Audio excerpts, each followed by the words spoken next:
दर्शकबिन नमस्कार। कार्यक्रम निर्माण सरोकारको पहिलो अङ्कमा यहाँलाई हार्दिक स्वागत छ। कार्यक्रम प्रस्तुता म चुरामणी खनाल। एपी1 टेलिभिजनमा अबदेखि महिनाको पहिलो र तेस्रो शुक्रबार तपाईहरू नियमित रूपमा निर्माण सरोकार कार्यक्रम हेर्न सक्नुहुनेछ। नेपाल छिमेकी देशको तुलनामा भौतिक निर्माणको क्षेत्रमा पछि परिरहेको छ। एउटै निर्माण परियोजना पूरा गर्न वर्षौं लाग्ने, भनेको समयमा परियोजना नबन्ने र निर्माण लागत बढ्ने, मुआब्जा र बजेटको विवादले सुरु भइसकेका आयोजना पनि अलपत्र पर्ने र यसको मुख्य दोष निर्माण व्यवसायमाथि लाग्ने अवस्था रहँदै आएको छ। हाम्रोमा निर्माण कार्यको गति अत्यन्तै पट्यार लाग्दो हुनुको कारण के हो? यसका लागि कसको जिम्मेवारी बढी छ र यसको समस्या समाधान गर्न कसले के गर्न सकिन्छ भन्ने विषयमा समाधानको खोजी पनि यो कार्यक्रम मार्फत हामी गर्नेछौँ। निर्माण सरोकारको आजको पहिलो अङ्कमा नेपाली निर्माण क्षेत्रले भोगिरहेका समस्या र समाधान खोज्ने प्रयास गर्दैछौँ। प्रस्तुत छ विकास निर्माणमा भइरहेको वर्तमान अवस्था समेटिएको एक सामग्री।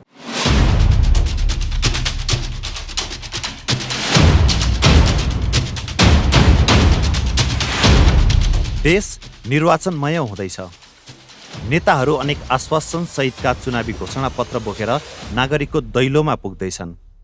यसरी बाँडिने आशा र आश्वासनमा सबैजसो दलका नेताहरूले प्राथमिकतामा राख्ने विषय हो विकास निर्माण। तर विडम्बना, चुनाव सकिएसँगै दलहरूले बनाएका चुनावी घोषणापत्र यसै थन्किन्छन्। मत माग्दा गरेको बाचा र बाँडेका सपनामा न नेताहरूले फर्केर हेर्छन् न त नागरिकले त्यसको समीक्षा गरेर अर्को चुनावमा निर्णय सच्याउँछन्। यस्तै क्रम दोहोरिरहँदा मुलुक विकास निर्माणको क्षेत्रमा अपेक्षा अनुसार अघि बढ्न सकेको छैन।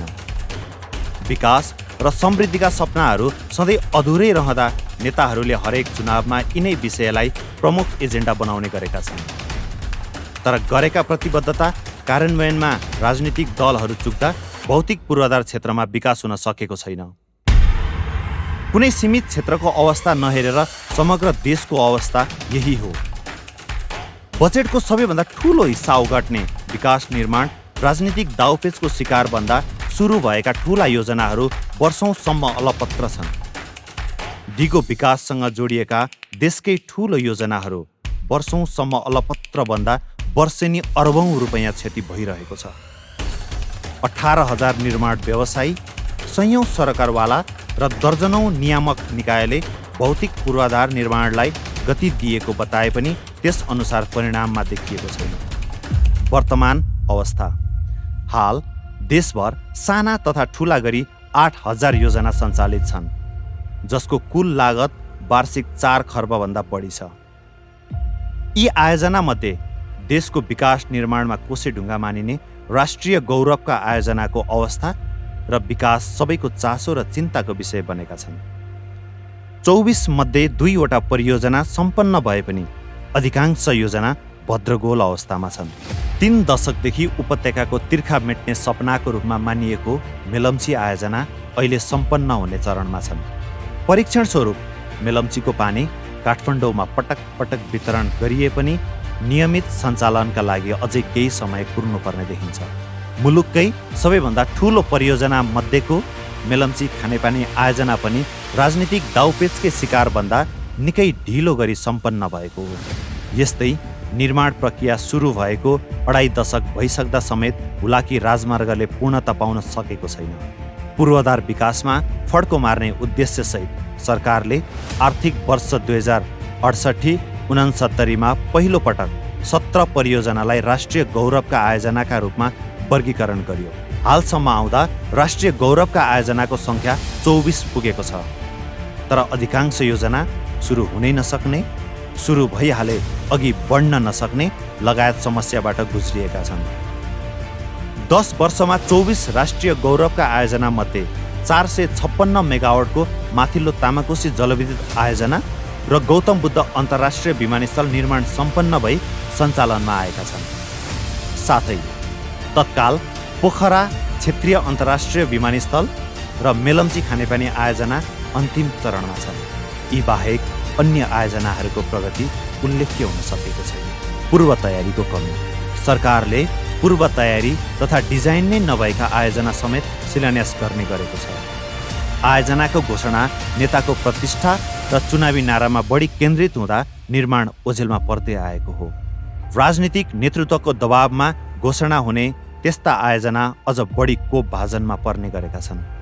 दूरगामी प्रभाव पार्ने आयोजनालाई तत्कालीन प्रधानमन्त्री डाक्टर बाबुराम भट्टराईले राष्ट्रिय गौरवका आयोजनाको रूपमा घोषणा गर्नुभएको थियो। राष्ट्रिय गौरवका आयोजनामा आइपर्ने कानुनी जटिलता समाधान गर्ने र पर्याप्त बजेट विनियोजन गर्ने नीति लिएको थियो।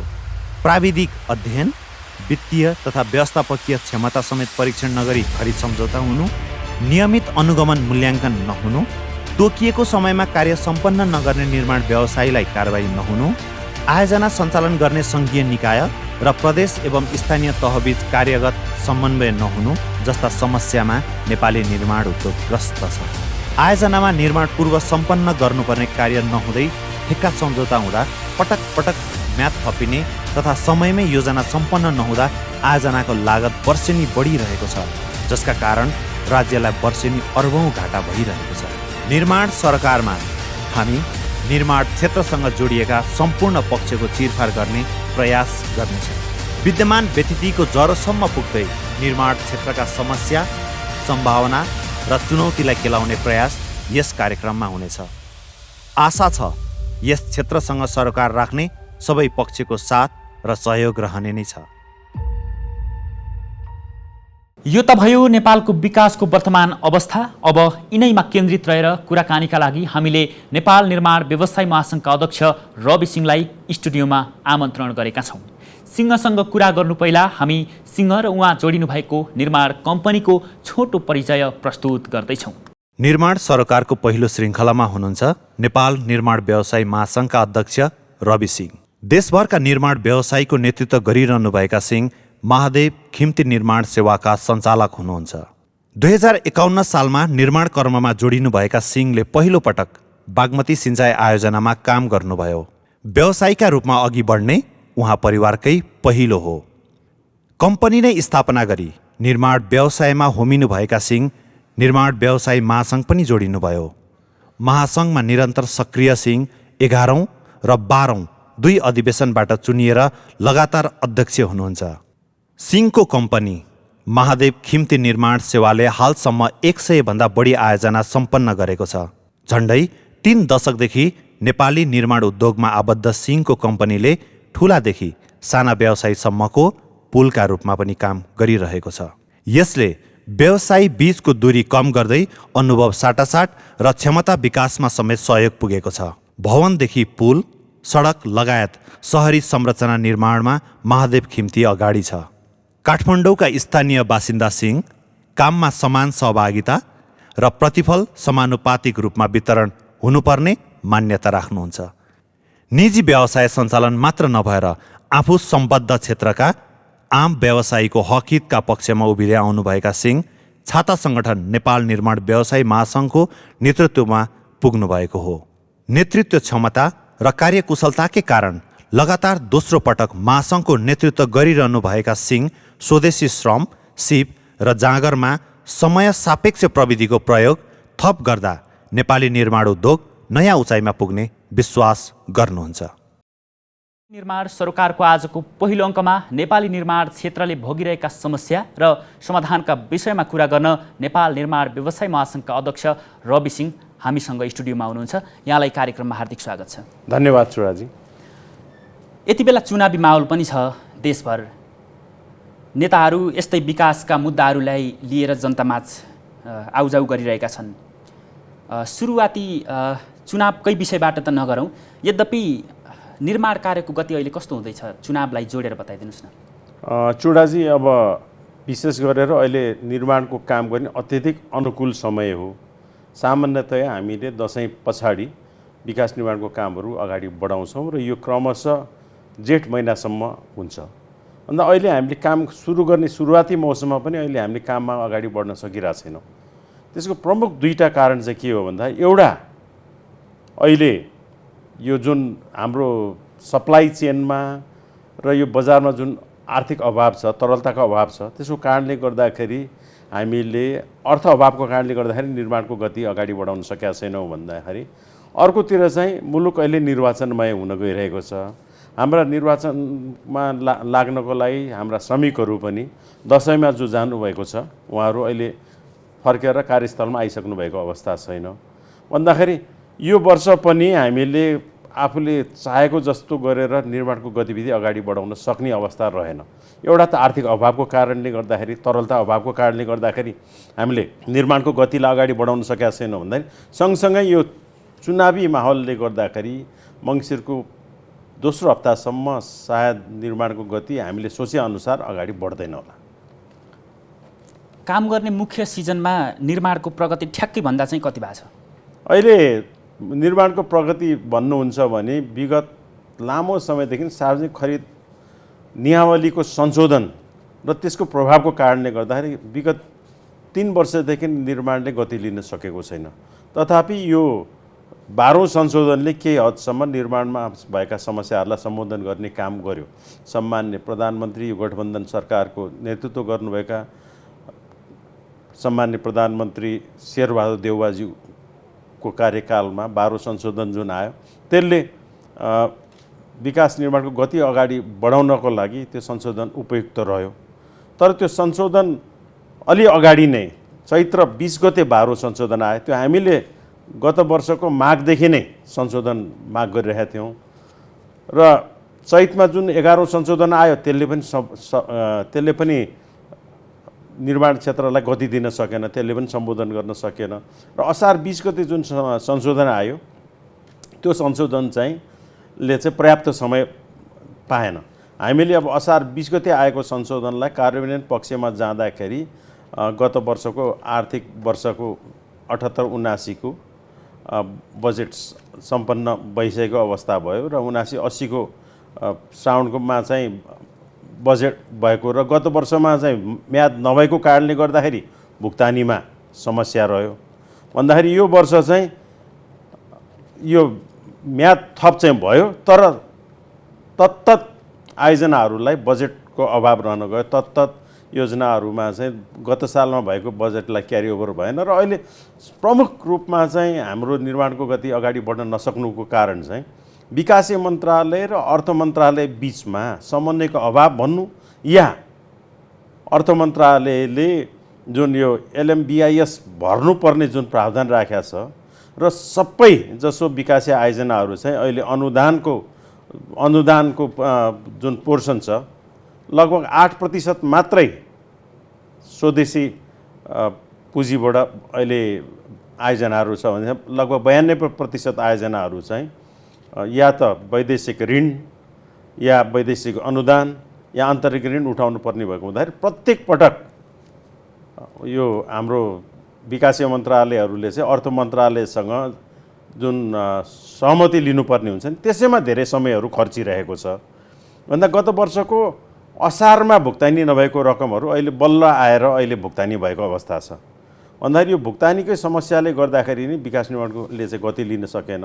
सँगसँगै तरलता अभाव पनि भयो र अर्को कुरा यो वर्ष होइन गत 2-3 वर्षदेखि चाहिँ यो बेमौसमी वर्षादहरूले गर्दाखेरि पनि निर्माणको गति चाहिँ अगाडि बढ्न सकेको छ। नेताहरूका मुख्य एजेन्डा चाहिँ यस्तै विकास निर्माणका आयोजनाहरू नै बन्ने गर्छन्। अहिले चुनावमा थोरै केन्द्रित हौँ।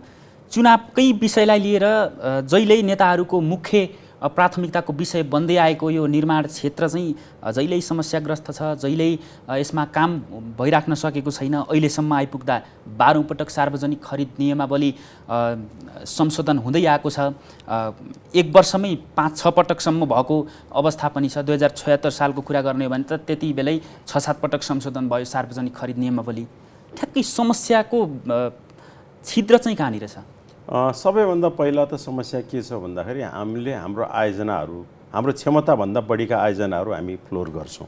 एउटा आयोजना चाहिँ 2 वर्षमा सम्पन्न हुनलाई उसलाई 1 अरब रुपियाँ बजेट विनियोजन गर्नुपर्छ भने त्यस्ता आयोजनाहरूमा वार्षिक रूपमा 5-7-8 करोड रुपियाँ बजेट विनियोजन गरेको अवस्थाहरू छ।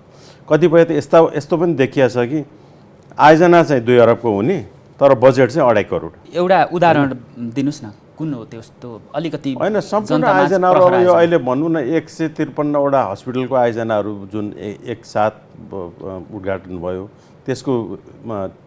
त्यसमा विनियोजन गरेको बजेट र त्यसमा लाग्ने लागतको हिसाब गर्नुहुन्छ नि मैले भनेको भन्दा नि कमै रकम छ। त्यस्तै गरेर अरू विभिन्न आयोजनाहरू जुन छ, अब सबै आयोजनाहरू नै अब अधिकांश आयोजनाहरू नै मैले भनेकै अनुसारै बजेट चाहिँ आयोजनालाई आवश्यक पर्ने, अब 2 वर्षको भयो भने वार्षिक रूपमा 50-60% बजेट आवश्यक हुनेमा चाहिँ हरेक आयोजनाहरू चाहिँ 5-7% बजेट व्यवस्थापन गरेर आयोजनाहरू अगाडि बढेको छ। ठ्याक्कै कुन चाहिँ भन्दाखेरि सबै नै आयोजनाहरू लगभग त्यस्तै नै आयोजनाहरू छन्। यो वैदेशिक ऋण अनुदानको सहयोगमा चाहिँ झन्डै 92% आयोजनाहरू नेपालमा निर्माण भइरहेछन् भन्नुभयो। 8% मात्रै नेपाली अर्थतन्त्रले धानेको छ। तपाईहरुले यो भुक्तानीको कुरा गर्नुभयो नि, त्यो भुक्तानीको कुरा त्योसँग जोडिएको वैदेशिक ऋण अनुदानहरू भनेको समयमा नदिएर तपाईहरुलाई आलटाल गरिरहन्छन् कि के हुन्छ अवस्था ठ्याक्कै त्यो भुक्तानीको विषय? मलाई के लाग्छ भने अब महत्त्वाकांक्षी बजेट सरकारले बनाउनु पनि पर्छ, बनाए पनि हो, तर त्यसमा चाहिँ जसरी उहाँहरूले अलिकति सिरियसली त्यसलाई ट्याकल गर्नुपर्ने हो, कर्मचारीहरूले त्यसलाई सिरियसली ट्याकल पनि नगर्ने र उहाँहरू गैर जिम्मेवार हुँदाखेरि उहाँहरूले आफ्नो जिम्मेवारी निर्वाह नगर्दाखेरि उहाँहरू दण्डित पनि नहुने र समयमा निर्णयहरू नगर्ने जुन परिपाटी छ र त्यो काम चाहिँ जिम्मेवारी हो भन्ने जिम्मेवारी बोध नभएको कारणले गर्दाखेरि पनि आयोजनाहरू चाहिँ समयमा सम्पन्न हुन सकिरहेको छैन र कुनै आयोजना प्रमुखले त्यो आयोजनामा आफ्नो जिम्मेवारी निर्वाह नगरे बापत उहाँहरू दण्डित पनि हुँदैन। त्यसले गर्दाखेरि पनि उहाँहरूलाई आयोजनामा गरे पनि नगरे पनि हुने भन्ने किसिमले एउटा प्रोत्साहित गरिरहेको छ।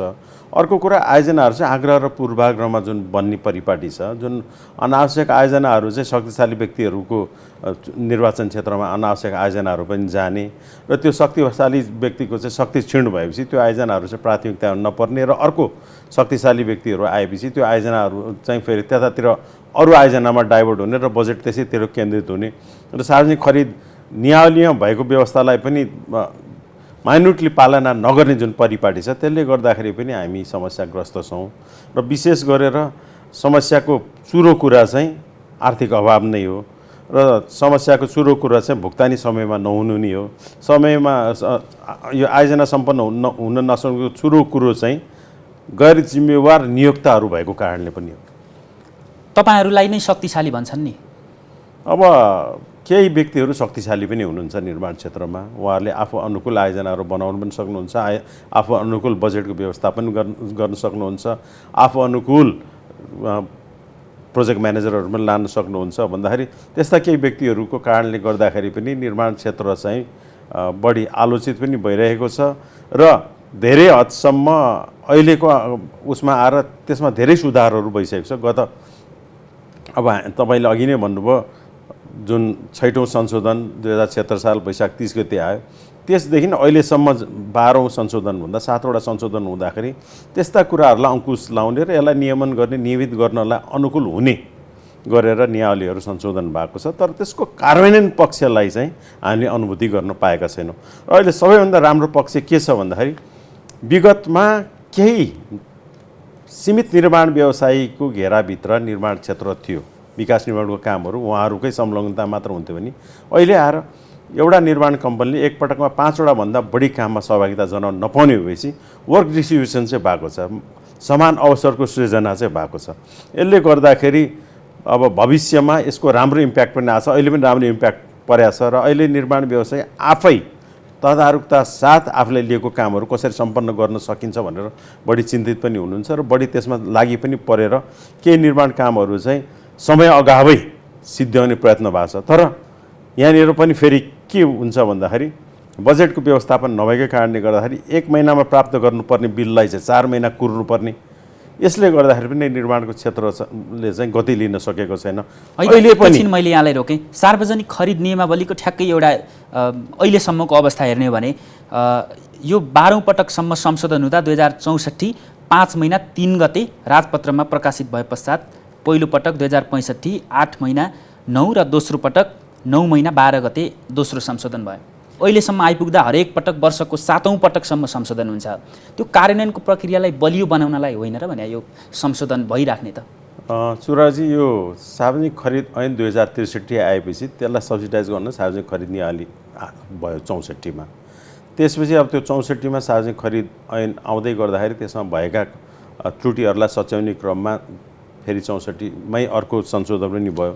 त्यसै गरेर क्रमशः 5औं संशोधनसम्म आउँदाखेरि यो सार्वजनिक खरिद नियावली भन्ने चाहिँ के रहेछ भने क्याबिनेटले चाह्यो भने जुनसुकै बेला पनि संशोधन हुने र यसमा धेरै चलखेलहरू भएर पनि संशोधनहरू भएको छ। त्यसलाई ऐनले रोक्न सक्ने प्रावधान कतै छैन। अब के गर्नुपर्छ मलाई के लाग्छ भन्दाखेरि अहिले सार्वजनिक खरिद ऐन नै उपयुक्त नभएको कारणले गर्दाखेरि विकासको कामले गति लिन सकेको छैन। यसमा अनियमितताहरू पनि धेरै भइरहेछ भन्दा यतिवटा कुराहरू चाहिँ केही कुराहरू चाहिँ ऐनमै व्यवस्थापन भयो भने र त्यसलाई नियावलीले संशोधनले गर्दाखेरि जति पनि अहिले छिद्रहरू समातेर नियावली संशोधन भएको छ त्यसलाई त्यो छिद्रहरूलाई समाउन नमिल्ने गरेर सार्वजनिक ऐनमै चाहिँ त्यो व्यवस्थापनहरू गर्नुपर्छ र अब आउने निर्वाचनपछि जुन सङ्घीय संसदमा यसलाई छलफल गराएर विकास मैत्री सार्वजनिक खरिद ऐन बनाउन हामी सफल भयौँ भने यहाँले भन्नुभएको जस्तै त्यो छिद्रताहरूलाई समातेर जति पनि चलखेलहरू भएर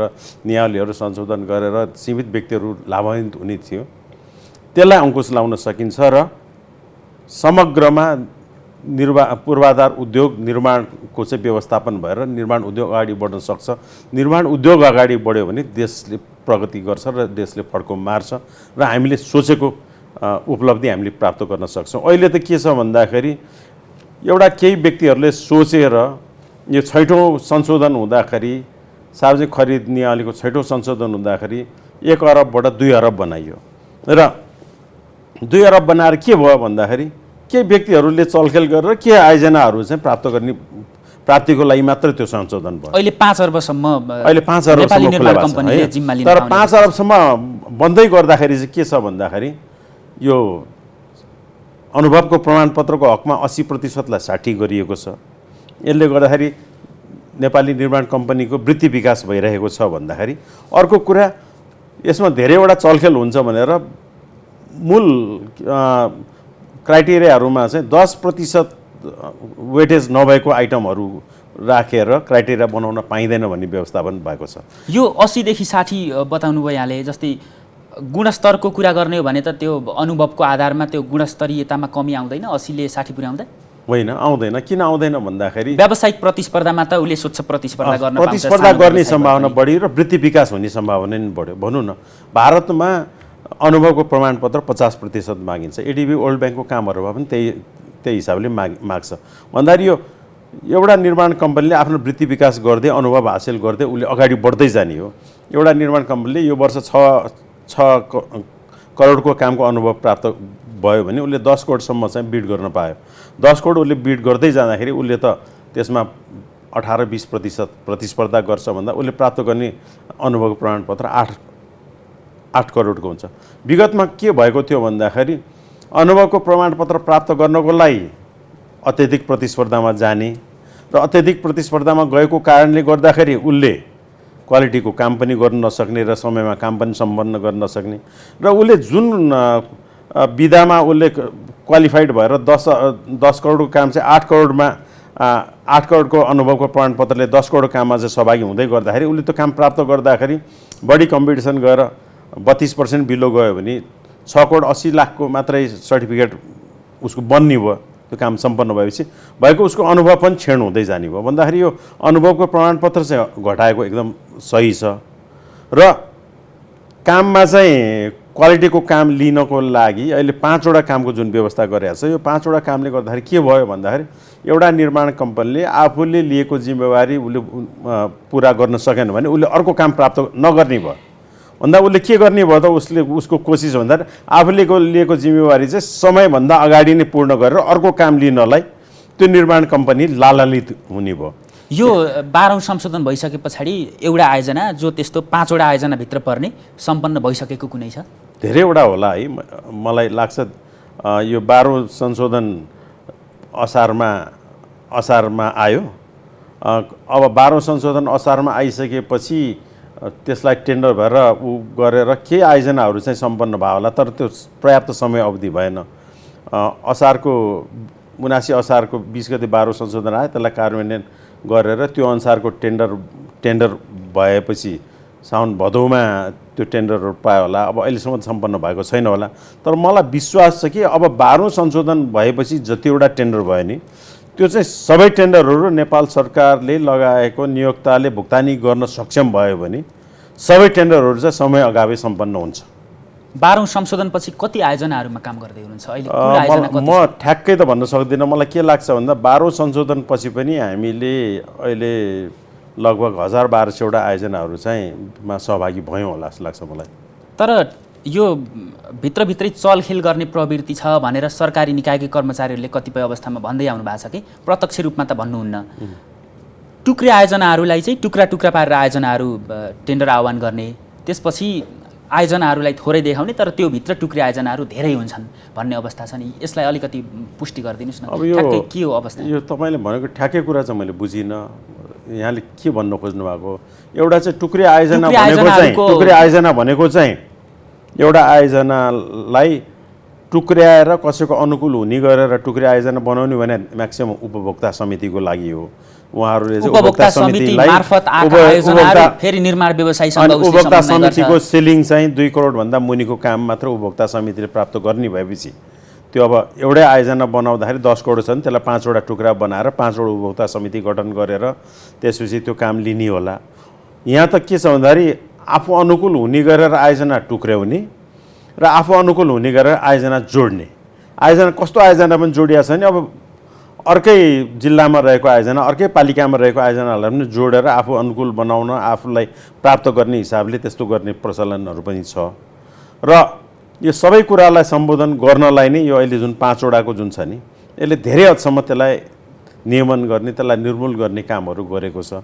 अब यसको प्र्याक्टिस भर्खर भएको छ र यो धेरै सफल नै भएको जस्तो लाग्छ मलाई। यो 5वटा जुनको प्राप्ति र 60% आगामी दिनमा नेपाल सरकारले आफ्ना आयोजनाहरू सम्पन्न गराउनको लागि बजेटको व्यवस्थापन गर्ने हो भने फेरि म हरेक पटक आएर त्यही कुरा नि बजेट त सबैभन्दा धेरै बजेट विकास निर्माण क्षेत्रमै हरेक वर्षमा विनियोजन हुँदै आएको छ। हरेक आर्थिक वर्षमा यो जहिले भुक्तानीको समस्या फेरि त्यति धेरै बजेट विनियोजन हुँदै आएको छ तर निर्माण क्षेत्रमै तपाईहरुले 30 अर्बभन्दा धेरै त हरेक वर्ष नै भुक्तानी बाँकी रहन्छ भन्दै आउनु भएको छ। हरेक वर्ष हैन कि हरेक उसमा चाहिँ 30-40 अर्ब रुपैयाँ चाहिँ हाम्रो बाँकी नै हुन्छ। किन भन्दाखेरि सरकारसँग सम्बन्धित आयोजनासँग चाहिँ रकम हुँदैन र हाम्रो बिल बनाएपछि उसले आफ्नो विभागमा पठाएर विभागले मन्त्रालय पठाएर मन्त्रालयले अर्थ मन्त्रालय पठाएर अर्थ मन्त्रालयको बजेट महाशाखाबाट लाएर अनुदानको पनि सहमति लिनुपर्ने वैदेशिक महाशाखा अनुदान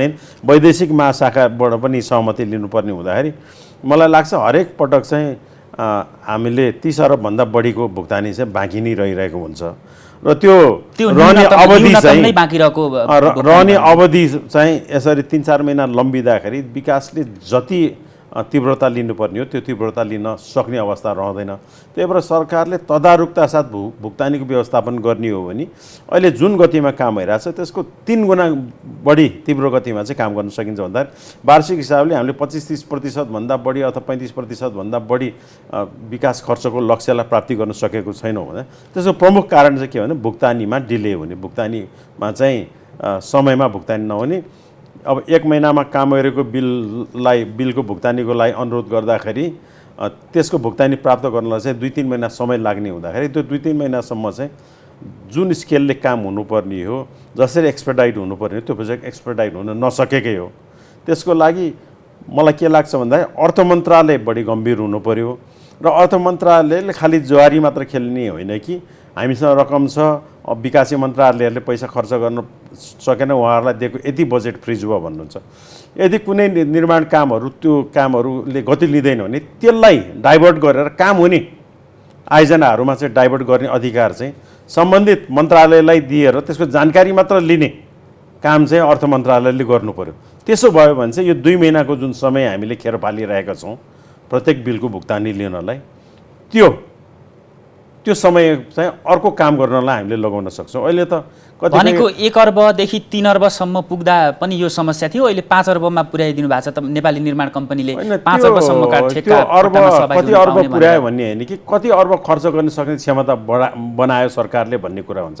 सरकारको क्षमता खर्च गर्न सक्ने क्षमताको पनि वृद्धि गर्नु पर्यो। वैदेशिक जो यस्ता निर्माण व्यवसायीहरू आएर सहभागी हुनुहुन्छ नेपालमा उहाँहरूलाई पनि यही समस्या नै हो? मलाई के लाग्छ भन्दाखेरि विदेशबाट आउने निर्माणको कामहरूमा चाहिँ धेरै जसो प्रोजेक्ट चाहिँ अब ADB funded, world bank funded, JICA यो चाहिँ विदेशबाट आउने जुन ऋण र अनुदान छ नि त्यसमा त्यति धेरै ठुलो समस्या छ, रहँदैन होला। तैपनि अनुदानको रकमहरू चाहिँ सट्टा भर्ना लिनुपर्ने हुँदाखेरि कतिपय अवस्थामा चाहिँ नेपालले वैदेशिक ऋण पनि प्राप्त गर्न नसकेको अवस्था पनि छ। त्यो किन भन्दा नेपालले आफ्नो तर्फबाट जुन म्याचिङ फन्ड राख्नुपर्ने हुन्छ त्यो फन्ड राख्न नसक्ने र आफ्नो तर्फबाट जुन अब जग्गा अधिग्रहण गर्ने, जग्गा प्राप्ति गर्नेदेखि लिएर अरू पूर्व तयारीहरू गर्नुपर्ने कामहरू नभएको कारणले गर्दाखेरि पनि हामीले भुक्तानीहरू चाहिँ नपाएको अवस्था चाहिँ रहन्छ। तर विशेष गरेर नेपाल सरकारले आफूले गर्नुपर्ने दायित्वहरू निर्वाह गरिसकेपछि वैदेशिक लगानीमा वैदेशिक ऋण र अनुदान भएको आयोजनाहरूमा चाहिँ भुक्तानीको त्यति धेरै ठुलो समस्या चाहिँ रहँदैन। यो स्थायी सरकारलाई धेरै चरम लापरवाही चाहिँ स्थायी सरकार कर्मचारीको तहमा छ भनेर यहाँले भनेको कुराले पुष्टि हुन्छ। एउटा तहमा चाहिँ नेताहरू हुन्छन्, क्याबिनेटले डिसिजन गर्छ यस्ता यस्ता विषयवस्तु भनेर, अर्को तहमा कर्मचारीले कार्यान्वयनको तहमा काम गर्छन् र त्यससँग जोडिन्छ विकास निर्माण। यो तीनवटाको कोलाबोरेसन सुनौँ न, यो ठ्याक्कै कस्तो छ? अब यो स्थायी सरकार भन्ने जुन कर्मचारी तन्त्र छ उहाँहरू चाहिँ के छ, एक हिसाबले भन्ने हो भने उहाँहरू एकदमै गैर जिम्मेवार पनि देखिन्छ। अर्को हिसाबले भन्ने हो भने उहाँहरू अत्यन्त जो तत्कालमा जो मन्त्री हुन्छ, जो विभागीय मन्त्री हुन्छ अथवा जुन पार्टीको हुन्छ त्योपट्टि नै बढी लोयल देखिने र उहाँहरूको निर्देशना मात्र काम गर्ने, उहाँहरूको यसम्यान बन्नुहुन्छ र ती व्यक्तिहरू शक्ति क्षीण हुने बित्तिकै फेरि उहाँहरू अर्को शक्तिशाली मान्छेको सँग लोयल भएर उहाँहरूको यसम्यान हुनुहुन्छ। उहाँहरूले कतिपय कुराहरू चाहिँ आफूले रोक्नुपर्ने बेलामा पनि यो जुन गर्न नहुने कामहरूमा पनि साथ सहयोग दिएको देखिन्छ। त्यसको कारणले गर्दाखेरि पनि हामी निर्माण कम्पनीहरूले पनि दुःख पाइरहेको हुन्छ। अब जस्तो भनौँ कुनै आयोजनालाई फ्लोट गर्नुभन्दा अगाडि, टेन्डर गर्नुभन्दा अगाडि सम्पन्न गर्नु सक्ने पर्ने कामहरू नगरिकन दबाबमा त्यस्ता टेन्डरहरू गरिदिन्छ। त्यो नेताहरूले चाहिँ उहाँहरूलाई दबाब दिएर आफ्नो ठाउँको योजना चाहिँ आफ्नो ठाउँमा पार्न तुरुन्तै त्यो कामहरू गरिदिनु पऱ्यो भन्दाखेरि उहाँहरूले सर्टकट वेमा त्यो कामहरू गर्दाखेरि कतिपय आफूले गर्नुपर्ने जिम्मेवारी पुरा नगरिकन त्यो टेन्डरहरू गरिदिएको कारणले गर्दाखेरि पनि कतिपय अवस्थामा त्यो कामहरू रद्द भएर जाने, कतिपयमा चाहिँ सम्झौता भएर पनि त्यो काम सुचारू नहुने अवस्थाहरू छ। यस्तो कुराहरूमा चाहिँ उहाँहरूलाई दण्डित गर्नुपर्छ। जो जिम्मेवार व्यक्तिहरू हुनुहुन्छ, जसले गैर जिम्मेवार हिसाबले यसम्यान भएर काम गर्नुभएको छ, आफ्नो जिम्मेवारी वहन गर्नुभएको छैन भने त्यस्तो प्रवृत्तिलाई निरुत्साहित गर्नलाई त्यसलाई दण्डित गर्दै जाने हो भने यो कुराहरू निरुत्साहित हुन्छ र यसमा चाहिँ नियमनकारी निकायहरू पनि इन्फ्लुएन्समै हुने र नियमनकारी निकायले पनि खास नियमन नगर्ने, कतिपय उसमा चाहिँ उहाँहरूको पनि मौन सहमति हुने अथवा उहाँहरूलाई नियमनकारी निकायहरूमा गएर हामीले खबरदारी गर्दाखेरि पनि त्यसमा चाहिँ उहाँहरूले विशेष गरेर आफ्नो दायित्व निर्वाह नगरेको अवस्था पनि छ। कतिपय अवस्थामा चाहिँ नियमनकारी निकायहरूले के भन्नुहुन्छ भन्दाखेरि हामीले गर्दाखेरि हामीले पत्रचार गरिदियो, हामीसँग चाहिँ जनशक्तिको अभाव छ, हामी यो सबै कुरा हेर्न सक्दैनौँ, हामीले पठाइदिएछौँ भन्नुहुन्छ भने कतिपय कुरामा चाहिँ फेरि दबाब आउने बित्तिकै त्यो कुरालाई चाहिँ तदारुकता साथ गर्नुहुन्छ। भन्दाखेरि यसमा नियमनकारी निकायहरू पनि दोषी छन् र सँगसँगै स्थायी सरकार पनि दोषी छ र सबैभन्दा बढी दोषी चाहिँ राजनीतिक नेतृत्व, निर्माण व्यवसायीलाई जनताको तहबाट सबैभन्दा अनावश्यक रूपमा दबाब दिने र निर्माण व्यवसायीहरू चाहिँ अनावश्यक दबाब भनेको जस्तै मैले बिचमा रोकिहालेँ यहाँलाई, आयोजना सुरु हुँदैछ, नयाँ मन्त्री आयो भने झ्याप्पै त्यो आयोजना स्थलमा जानेर अनुगमन निरीक्षण गरे जस्तो देखाउने र अनावश्यक दबाब भनेको त्यही हो कि त्योभन्दा बाहेक छ? ठेक्का लाग्ने जुन त्यसलाई म्याच्योर्ड नहुँदाखेरि ठेक्का लगाउने, त्यसपछि आएर त्यो ठेक्कामा चाहिँ गएर आफू अनुकूल आफैले लगेको भन्ने पार्ने र आफू अनुकूल कतिपय ठाउँमा त अब ठाउँ सार्ने, बाटो सार्नेदेखि लिएर अब जग्गै प्राप्त नभइकन लिने जस्तो खानेपानीको आयोजनाहरू हुन्छ। अब त्यो चुनाव जित्नको लागि म खानेपानी ल्याउँछु भन्छ, सडक ल्याउँछु भन्छ, यस्तो टुक्रे आयोजनाहरूले चाहिँ प्रतिफल दिने कामहरू गर्दैन। र अहिले हामीले जति पनि सडकहरू बनाएका छौँ त्यसलाई अल वेदर सडक बनाउनेतिर हामीले बढी ध्यान दिने हो कि खानेपानीको काम छ भने त्यो खानेपानीलाई पनि सुचारू गर्नलाई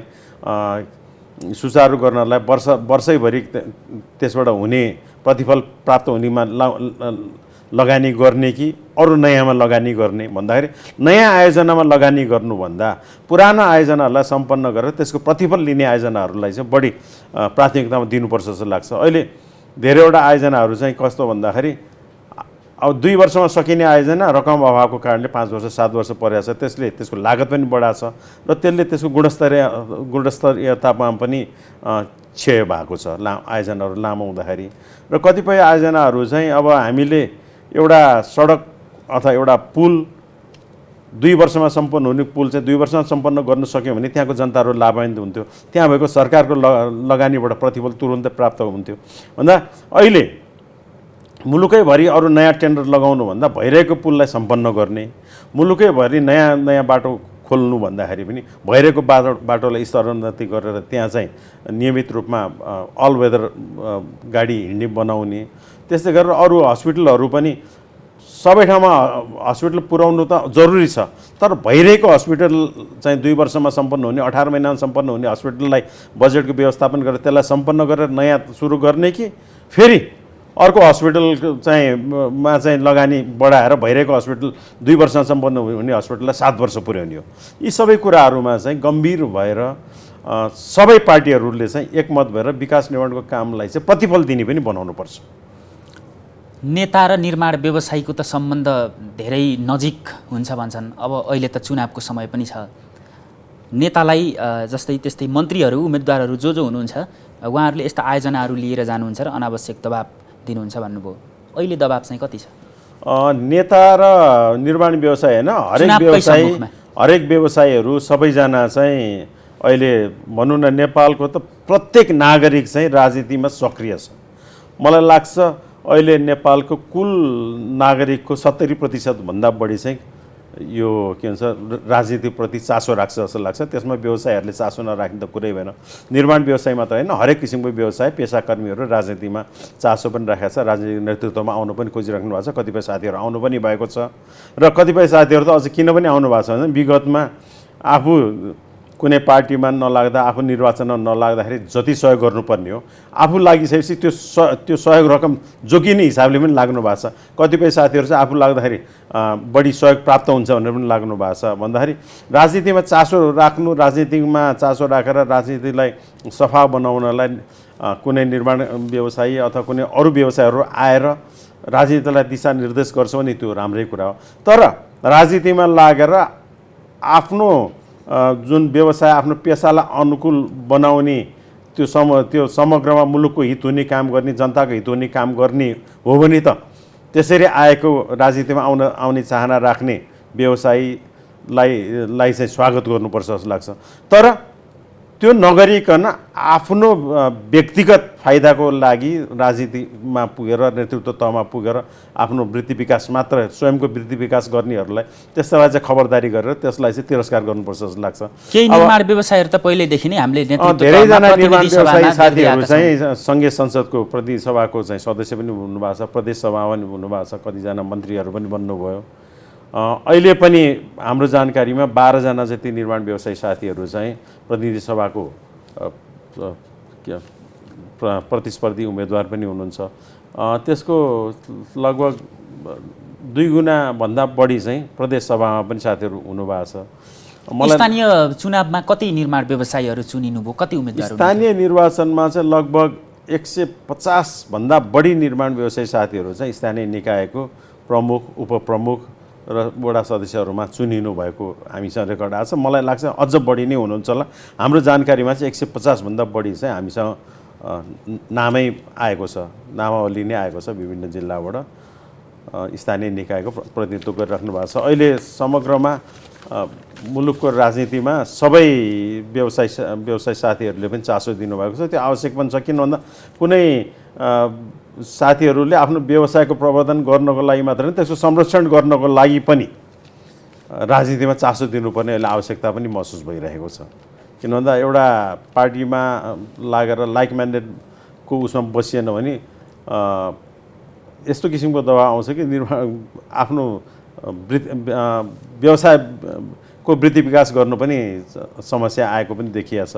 त्यही भएर राजनीतिमा चासो दिनु उचित छ, तर राजनीतिमा चासो दिएको चाहिँ समग्रमा मुलुकको हितमा, जनताको हितमा र आफ्नो व्यवसायको स्वयंको के भन्छ स्वयंको वृद्धि विकासको लागि होइन कि समग्रमा त्यो क्षेत्रमा लागेको आफ्नो अनुभव र त्यसमा भएको हडलहरूलाई हटाउने र सही हिसाबले प्रतिनिधि सभामा गएर ऐन कानुनहरू परिमार्जन गरेर मुलुकको हितको लागि, जनताको हितको लागि काम गर्नको लागि चाहिँ साथीहरू आउनुपर्छ। हामी कार्यक्रमको अन्त्यमै छौँ। अन्त्यमा संक्षिप्तमा अब बन्ने चुनावपछि बन्ने सरकारले कस्तो खालको निर्माण मैत्री वातावरण बनाओस् भन्ने यहाँको अपेक्षा छ संक्षिप्तमा? सुराजी, मेरो चाहिँ अहिलेको सरकार जो गठबन्धनको सरकार सम्मान्य प्रधानमन्त्री शेरबहादुर देउवाजीले नेतृत्व गरिराख्नु भएको छ, उहाँलाई मेरो सुझाव के छ भन्दाखेरि अहिले मुलुकको अर्थतन्त्र सङ्कटमा छ। यसलाई निराकरण गर्ने हो भने निर्माण उद्योगलाई चलायमान गर्नुपर्यो। निर्माण उद्योगलाई चलायमान गर्ने बित्तिकै धेरैवटा समस्याहरूको सम्बोधन हुन्छ र अहिले बजारमा जुन लिक्विडिटी क्राइसिस छ, तरलताको अभावलाई सम्बोधन गर्नलाई पनि अहिले ऐनमै व्यवस्था भएको 20% जुन पेस्की रकम छ त्यो सबै व्यवसायीहरूलाई ब्याङ्क ग्यारेन्टीको आधारमा तुरुन्त उपलब्ध गराइदिउँ र भुक्तानीको समस्या नदिउँ र हाम्रो सप्लाई चेनहरूमा पनि अहिले भुक्तानीको समस्याले गर्दाखेरि उहाँहरूले पनि हिजोको दिनमा जसरी हामीले कुनै सामानको डिमान्ड गर्ने बित्तिकै सामान उपलब्ध गराउन सक्नुहुन्थ्यो, अहिले ब्याङ्कले उहाँहरूलाई पनि लगानी नगरेको कारणले गर्दाखेरि उहाँहरूले पनि निर्माण सामग्रीहरू उपलब्ध गराउन सक्नुभएको छैन। भन्दा यी सबै कुरालाई सम्बोधन गर्नलाई निर्माण उद्योग मार्फत अर्थतन्त्रलाई चलायमान गर्नको लागि यहाँ चाहिँ फाइनेन्सियल इन्जेक्ट गरिदिनु पर्यो। यो गऱ्यो भने हाम्रो सप्लाई चेनमा पुगेपछि यो फाइनेन्सियल इकोसिस्टम चाहिँ तन्दुरुस्त हुन्छ। र अब आउने मङ्सिर 4 को निर्वाचनपछि म सम्पूर्ण दलको नेतृत्वलाई, सम्पूर्ण राजनीतिमा जो चासो राख्नुहुन्छ, जो मुलुकको हित चाहनुहुन्छ, विकास गर्न चाहनुहुन्छ, उहाँलाई के अनुरोध गर्छु भने अब बन्ने यो संसदमा चाहिँ यो सार्वजनिक खरिद ऐनलाई प्राथमिकतामा राखेर त्यसको संशोधन गरौँ, यसलाई पूर्वाधार मैत्री, निर्माण मैत्री बनाऊ र मुलुकले लिएको लक्ष्य प्राप्ति त्यसपछि हुन्छ। त्यति भयो भने निर्माण क्षेत्र गतिशील हुन्छ। हजुर, हस्, समयका लागि यहाँलाई धेरै धेरै धन्यवाद। धन्यवाद सुराजित, यहाँलाई पनि धन्यवाद, AP1 परिवारलाई पनि धन्यवाद। निर्माण उद्योगलाई प्राथमिकतामा राखेर तपाईँहरूले निर्माण सरोकार कार्यक्रम सञ्चालन गर्नुभएको छ, त्यसलाई धेरै धेरै धन्यवाद। नमस्कार। दर्शकबिन, निर्माण सरोकारको पहिलो अङ्कमा आज हामी नेपाली निर्माण क्षेत्रका समस्या र सम्भावित समाधानबारे नेपाल निर्माण व्यवसाय महासङ्घका अध्यक्ष रवि सिंहसँग कुराकानी गऱ्यौँ। अबको क्रममा पूर्वाधारविद डाक्टर सूर्यराज आचार्यले दिएको सुझाव समेट्दैछौँ। मूलतः भौतिक निर्माण अथवा पूर्वाधार निर्माण नै भन्नुहोस्, राष्ट्रिय गौरवका आयोजना भन्नुहोस्, जे शब्दावली प्रयोग गरौँ, यो काममा खास गरी हामी दुईटा कुरामा एउटा केमा चुकेका छौँ भने एउटा त यसको तपाईको आयोजना कसरी पहिचान गर्ने, त्यो सेक्टरका सम्बन्धी कसरी चाहिने योजनाहरू बनाउने, अनि त्यसपछि पूर्वाधार आयोजनाहरूलाई हामीले कस्तो किसिमको चाहिने आर्थिक सामाजिक लक्ष्य प्राप्तिको लागि त्यसलाई उपयोग गर्न खोजेका हुन्। त्यो कुरो आयोजना बन्नुभन्दा पहिला नै तयारीको चरणमा नै त्यसको अध्ययन भन्नुहोस्, अनुसन्धान भन्नुहोस्, त्यसको चाहिँ प्राविधिक चाहिने डिजाइन नै भन्नुहोस्, हामी DPR भन्छौँ, ती कुरामा जुन एउटा प्रणालीले ती कुराहरूलाई निर्देशित गर्नुपर्ने हो नि, त्यो प्रणाली हाम्रो बन्नै सकेन। साँच्चै भन्नुहुन्छ भने पञ्चायत कालदेखि अलिअलि बन्न खोजेको जस्तोको लागि पनि पछिल्लो कालमा आएर त्यो भत्किएको छ र अत्यन्तै तदर्थ हिसाबले हामी आयोजनाहरू टिपेको छौँ। र मैले बराबर भन्ने गरेको छु, यो कस्तो भने योजना बिनाको, सोच बिनाका आयोजना टिप्दिन्छौँ। अनि ती आयोजना बनिसकेपछि हामीले पुल बनाउँछौँ, सडक छैन। हामीले चाहिने नगरपालिकाहरूमा चाहिने अन्तर्राष्ट्रिय सभागृह बनाएको छौँ, ती सभागृह वर्षको चाहिने 10 दिन पनि चल्दैनन्। एयर कन्डिसनको पैसा मात्रै चाहिने कसरी तिर्ने भन्ने मेयरहरूलाई टाउको दुखाइ छ। अब भ्यू टावरको त कुरै नगरौँ ती चाहिँ। अनि भएका सडकहरू पनि तपाईँ अहिले प्लेन चढेर बाटो के माथि जानुभयो काठमाडौँबाट पोखरा भने त्यो पहराहरू चिथरेको देख्दाखेरि दिगदार लाग्छ। पहाडी गाउँमा 3वटा घर छन्, त्यो 3वटा घरमा जाने 3तिरको बाटो छ। कुनै योजना छैन। जुन हरेकचोटि नयाँ वडाध्यक्ष आएपछि उसको आफ्नै अलाइनमेन्टको बाटो छ। त्यसैले समग्र एउटा के हो भने हामीसँग भएको स्रोत साधन जहाँ कि थोरै छ, त्यसलाई त अत्यन्तै प्रभावकारी हिसाबले सुझबुझपूर्ण हिसाबले प्रयोग गर्नुपर्ने हो नि। तर यो तदर्थताले गर्दा भएको स्रोत साधनको पनि सही सदुपयोग भएको छैन र यता आयोजनाहरूको प्रगति होइन, तपाईँको त्यसको चाहिँ ढिलासुस्ती भन्नुहोस्, गुणस्तरको भन्नुहोस्, डिजाइनमा भन्नुहोस्, यावत बग्रेलती त्यसमा समस्याहरू छन्। र यसको मैले जुन भने प्रणाली नै छैन, एकातिर प्रणाली नै छैन, अर्को सरकारको तर्फबाट हेर्दा एउटा उदेक लाग्दो कुरा के छ भने हाम्रो राष्ट्रिय निर्माण उद्योग सम्बन्धी नीति नै छैन। हेर्नुहोस्, राष्ट्रिय निर्माण उद्योग भनेको ठुलो सेक्टर हो। हामी के को कुरा गर्छौँ? हामी कृषिको कुरा गर्छौँ, जलस्रोतको कुरा गर्छौँ, पर्यटनको कुरा गर्छौँ। अहिले तपाईँले आर्थिक तपाईँको सर्वेक्षण हेर्नुभयो भने राष्ट्रिय निर्माण उद्योगको एउटा उल्लेख्य योगदान छ कुल ग्राहस्थ उत्पादनमा। तर राष्ट्रिय निर्माण उद्योग भनेको त्यसले के समेट्छ भन्दा त्यसमा प्राविधिक कुराहरू, निर्माण व्यवसायीको उनीहरूको चाहिने एउटा इन्सेन्टिभ स्ट्रक्चर, उनीहरूको दक्षता, कार्यक्षमता, प्रविधिक क्षमता, प्राविधिक हस्तान्तरण, त्यसपछि कन्सल्टिङ इन्डस्ट्रिजहरूको जहाँ इन्जिनियरहरूले डिजाइन गर्ने, डिपिआर गर्ने भन्ने हुन्छ, त्यो एकदम महत्त्वपूर्ण सेक्टर हो। त्यसपछि निर्माण सामग्री उद्योगहरू, सिमेन्ट फ्याक्ट्री, रोडा, डन्डी, अरू निर्माण सामग्रीहरू। हेर्नुहोस् त, हामीले मार्बल र चाहिने ग्रेनाइट मात्र कति किन्छौँ? कहाँबाट आउँछ? त्यो इन्डियाबाट आउँछ। मैले यहाँ सोद्धाखेरि त्योभन्दा गुणस्तरको त हामी यहीँ उत्पादन गर्न सक्छौँ। तर अलिकति चाहिने हामीले स्टडी गरेर रोडा, ढुङ्गा, मार्बल निकाल्ने भयो भने बर्बाद भयो, वातावरण चाहिने खतम भयो भनेर हामी कहीँ हल्लाखल्ला हुन्छ। अनि इन्डियामा त आकाशबाट खसाया त होइन नि त। त्यसैले यो किन यस्तो भइरहेको छ त भन्दा निर्माण उद्योग प्रवर्धन, जहाँ कि हाम्रो जस्तो विकासोन्मुख देशमा सजिलैसँग हामीले चाहिने एउटा के भन्छ प्रगति गर्न सक्ने सेक्टर निर्माण उद्योग हो, जुन लेबर इन्टेन्सिभ हुन्छ। त्यसले चाहिने तपाईँको हाम्रा युवाहरूलाई चाहिँ रोजगारी उत्पादन गर्छ। त्यो इन्जिनियरहरू अथवा चाहिने अर्धदक्ष भन्छौँ हामी, होइन, ओभरसियर, सिटिबिटी पढेका अथवा अध्यक्ष, अनस्किल लेबरहरू, त्यो सबैलाई चाहिँ तपाईँको चाहिँ रोजगारी सिर्जना गर्ने, निर्माण यस्ता उद्योगहरूलाई चाहिँ सिमेन्टदेखि रोडा, ढुङ्गा, बालुवा, मार्बल, ग्रेनाइट, यसको चाहिँ गर्ने। हेर्नुहोस् त, अब हाम्रो कस्तो एउटा सोच छ भने तपाईँको हाम्रो आर्थिक नीति, सरकारको नीति के छ भने त्यसलाई हामी सरकारले प्रवर्धन गर्ने रोक्ने गरेका छौँ। र मेरो एउटा रिफ्लेक्सन के हो भने यो किन भइरहेको छ त भन्दा हाम्रो राजनीतिक तहमा, नीतिगत तहमा निर्माण उद्योगको भूमिका राष्ट्र निर्माणमा के हो भन्ने हामीले सोच्नै सकेनौँ। हो, हाम्रो निर्माण पद्धतिमा अघि नै मैले भने निर्माण प्रणाली नै छैन। त्यो नभएपछि विभिन्न किसिमका प्रब्लम देखिएका छन्। बाटामा खाल्टाखुल्टी छन्, गुणस्तरको कुरा छ, बनाएको चाँडै भत्किन्छ। अब त्यसको एकोहोरो गाली गरेर यहाँका निर्माण व्यवसायीहरूलाई, इन्जिनियरहरूलाई सरापेर, इन्जिनियरहरूलाई अख्तियार लाएर समाधान हुँदैन त्यो चाहिँ। त्यसैले यसको समाधान खोज्नु हो भने नीतिगत तहमा हाम्रा ऐन कानुन नियमावलीहरू अत्यन्त तदर्थ हिसाबले बनेका छन्। आवश्यक पर्यो भने 1 वर्षमा दुईचोटि नियमावली संशोधन हुन्छ। कसको लागि? स्वार्थ समूहको लागि, राष्ट्रिय आवश्यकताको लागि होइन। त्यो चाहिँ हो। निर्माण व्यवसायीहरूलाई पनि म के भन्न चाहन्छु भने निर्माण व्यवसायीहरूले पनि माग्नुपर्ने कुरा मागेका छैनन् कि उहाँहरू चाहिँ नि मिले मतो गरेर चाहिँ ठेक्का चाहिँ हटाइहालौँ अनि त्यसपछि मोबिलाइजेसन ल्याएर अन्त त्यो उ गरौँ भन्ने त्यो प्रवृत्ति छ सबै निर्माण व्यवसायमा होइन।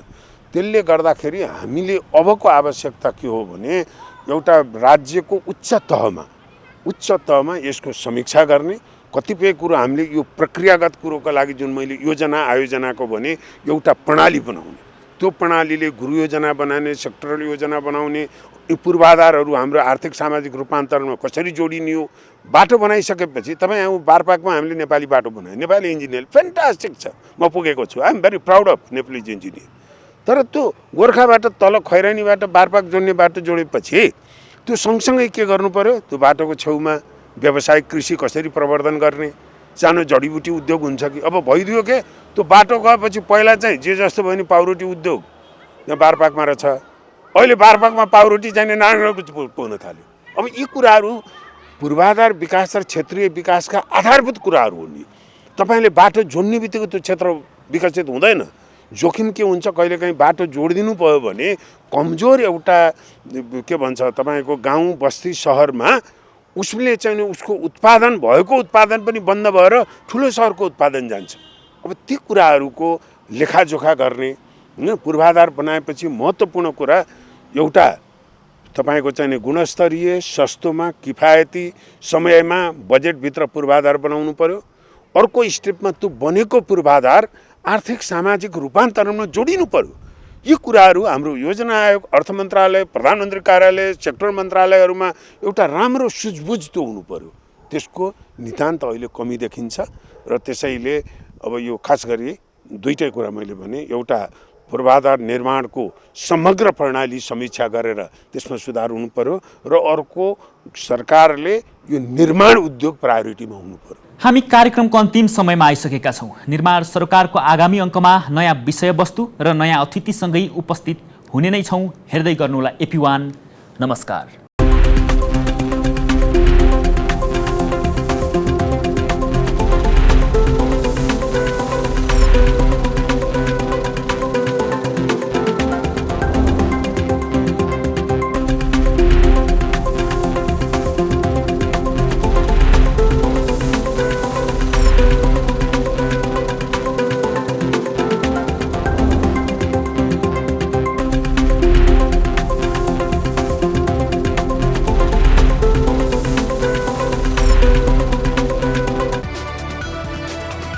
It's an AP1 presentation.